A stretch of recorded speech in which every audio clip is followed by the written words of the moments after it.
प्रणाम करै छी अपने सबके मिथिला संस्कार पर स्वागत ये। एकटा चेतावर दै छी से सुनू। अवध में जनमल ललन माहो रामा, चैती के महीने माँ।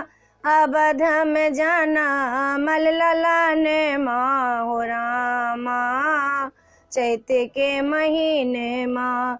चैत के महीने माँ, चैत के महीने माँ, चैत के महीने माँ, चैत के महीने माँ। अवध में जनमल ललन माहो रामा, चैत के महीने माँ। अवध में जनमल ललन माहो रामा, चैत के महीने माँ। धन धन अवध धन रे कौशल्या, धन धन अवध धन रे कौशल्या। धन धन भेला राजा दशरथ हो रामा, चैत के महीने माँ। धन धन भेला राजा दशरथ हो रामा, चैत के महीने माँ। अवध में जनमल ललन माहो रामा, चैत के महीने माँ। बड़े कारम भेला बिचला भरत जी, बड़े कारम चंद्र बिचला भरत जी। लक्ष्मण शत्रुघ्न न जनम लेले हो रामा, चैत के महीने माँ। लक्ष्मण शत्रुघ्न जनम भेले हो रामा, चैत के महीने माँ।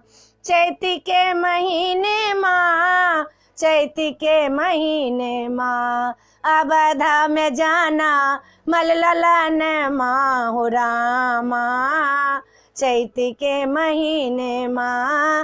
अवध में जनमल ललन माहो रामा, चैत के महीने माँ। के लुटावे हाथी ओ घोड़ा, के लुटावे हाथी ओ घोड़ा। के लुटावे हाथ कंगना हो रामा, चैत के महीने माँ। के लुटावे हाथ कंगना हो रामा, चैत के महीने माँ। अवध में जनमल ललन माहो रामा, चैत के महीने माँ।